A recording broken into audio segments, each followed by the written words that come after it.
Boa noite a todos. O meu grupo ele é formado pela Keila, a Maria que sou eu, a Sabrina. E vamos falar, do moldar hidroviário marítimo e fluvial. Transporte hidroviário, Que seria?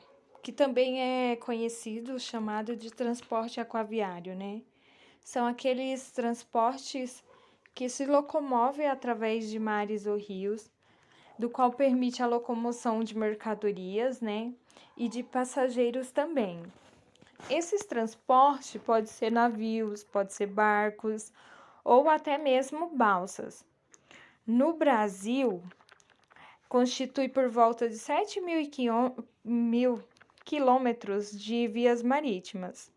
Também existe uma certa quilometragem, da qual não vou saber falar agora exata, possíveis navegáveis também. Já o fluvial quando a navegação acontece nos rios, eles transportam produtos de baixo valor agregado, Pode ser fertilizante, minério, cimento, madeira, carvão e outros também. O marítimo é o transporte aquático que utiliza de passagens os mares abertos. E eles transportam todo tipo de cargas, pode ser químicas, pode ser alimentos, e as cargas deles podem ser bem mais pesadas também,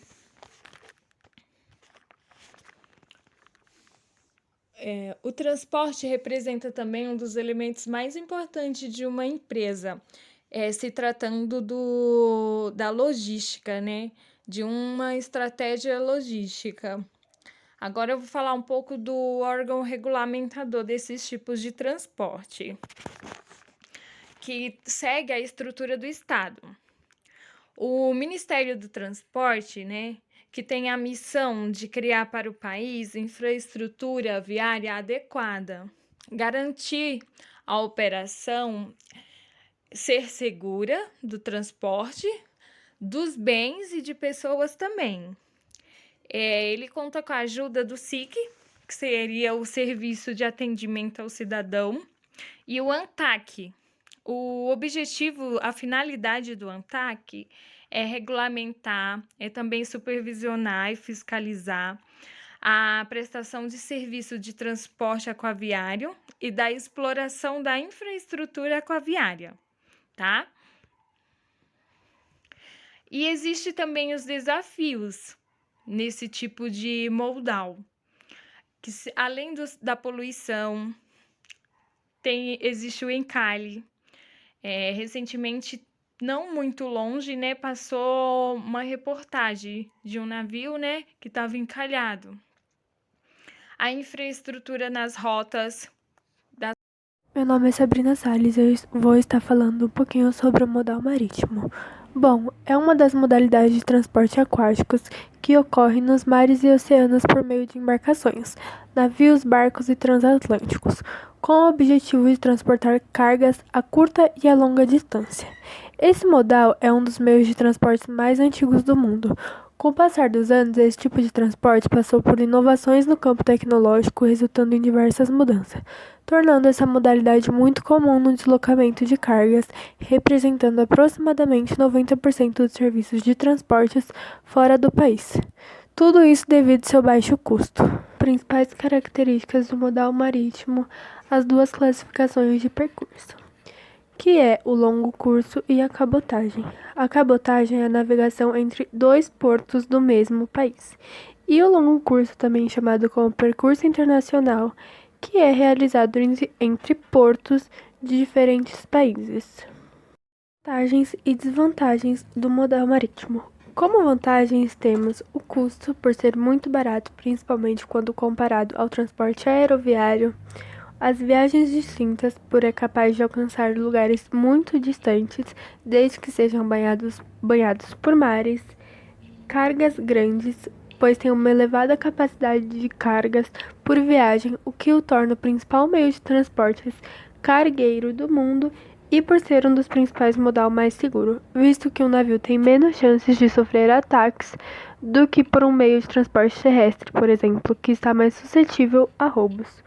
Como desvantagens, temos a lentidão, pois é um transporte muito lento que pode demorar até mais de um mês e meio para alcançar o destino final.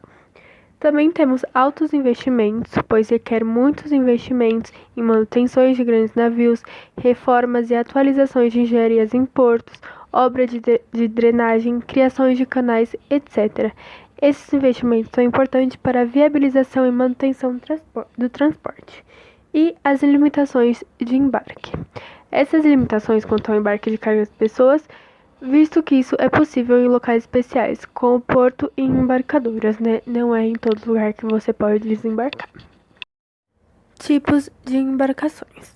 Desde a construção das primeiras embarcações há mais de 10 mil anos, o transporte marítimo tem sido fundamental para a indústria e o comércio do mundo inteiro.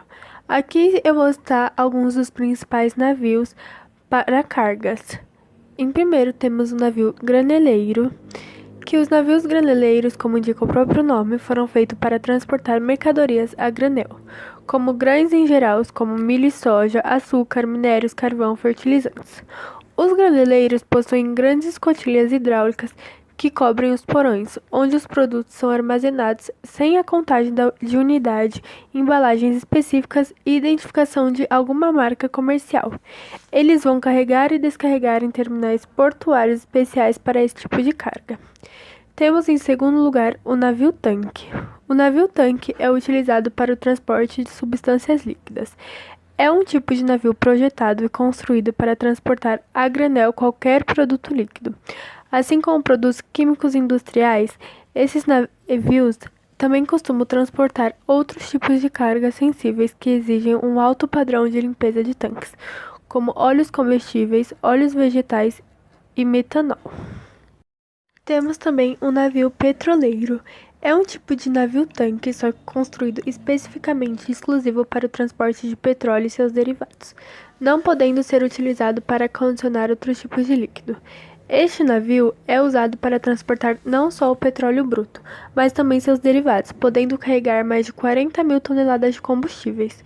Também temos o navio gaseiro, que são destinados ao transporte de gases liquefeitos. São conhecidos pelo formato de seus tanques arredondados que estão posicionados acima dos convênios. Essas embarcações podem contar com 4 tipos de tanques: tanques independentes, que suportam o peso de cargas de maneira integral, tanques de membrana, que têm paredes com espessuras pequenas suportadas pela estrutura das embarcações, as quais podem contrair e expandir livremente, tanques integrais, que fazem parte da própria estrutura do navio, e, por último, os tanques de semi-membrana, que têm cantos arredondados para evitar o contato do tanque com a estrutura do navio. Temos também o navio ro-ro, que é um navio de carga rolante, ou seja, aquele que embarca e desembarca do navio rolando, seja em cima de suas próprias rodas ou lagartas, ou seja em cima de um equipamento específico para isso. Diferentemente do navio transportador de container, o navio ro-ro é todo fechado. É como se fosse um grande estacionamento vertical com várias rampas internas, onde na maioria das vezes é possível ajustar a altura dos andares de acordo com o tipo de carga. Além deste navio, temos também o navio de carga geral. Os navios de carga gerais são os navios que transportam vários tipos de carga, geralmente em pequenos lotes: sacarias, caixas, veículos encaixotados ou sobre rodas, bobinas de papel de imprensa, barricas, etc. Esses navios têm geralmente 4 ou 5 porões. São conhecidos por serem polivalentes. Usados no transporte de mercadorias diferentes, carga de projeto, containers, e alguns navios também podem ter espaços refrigerados para carga perecível. Normalmente é equipado com guindastes usados para carregar e descarregar o navio. E por último, mas não menos importantes, temos o navio porta-container, que é a principal forma de transporte de produtos manufaturados em todo o mundo. Os containers também são utilizados para o transporte de mercadorias ensacadas e paletizadas, líquidos e cargas refrigeradas. Os navios porta-container são compostos por vários porões, cada um equipado com guias de células, que permitem que os containers se encaixem no lugar. Cada container é então preso ao vaso e um ao outro para fornecer estabilidade. Depois que as primeiras camadas de containers são carregadas e as escotilhas fechadas, camadas extras são carregadas no topo. Os containers são geralmente carregados por guindastes especializados ou de uso geral com acessórios de levantamento de container, mas alguns navios de containers pequenos são equipados para permitir o autocarregamento e descarregamento. O transporte fluvial é considerado um dos mais antigos da humanidade. É uma das modalidades dos transportes aquáticos ou aquaviários realizados por meio das hidrovias. Antes de inventar as embarcações, barcos, navios e balsas, os homens já utilizavam os rios como meio de transporte, onde as travessias eram realizadas em tronco e árvores. Características. Não é todo rio que pode ser utilizado como via de transporte, já que necessita de características específicas que possibilitam transformar um rio ou lago em uma hidrovia.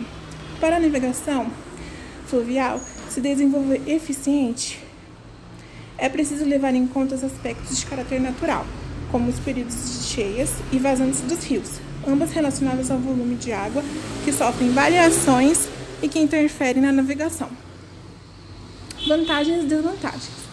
Bom, primeiras vantagens são os custos de transporte reduzidos, não existe custo para a construção das vias, e as desvantagens: transporte lento, transporte limitado.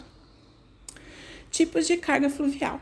Os tipos de mercadoria mais comuns que circulam nas hidrovias são sempre os materiais que não são perecíveis, por exemplo, carvão, areia e grão. A preferência para esse meio de transporte é sempre materiais que tenham um menor custo. Tipos de embarcações. Os tipos de embarcações são os barcos, balsas, canoas, camboios e barcaças. Conclusão. Ao concluir este trabalho, podemos observar que esses dois modais hidroviários são ótimos para quem procura um modal de baixo custo, menos poluente. Dessa forma, se torna visível o aumento de movimentação de cargas dentro e fora do país, fortalecendo o setor de logística nacional. O transporte aquático engloba tanto o transporte marítimo, utilizando como via de comunicação os mares abertos, como o transporte fluvial, usando os lagos e rios como transporte marítimo, que representa a grande maioria do transporte aquático. Muitas vezes é utilizado como assinação de sinônimos.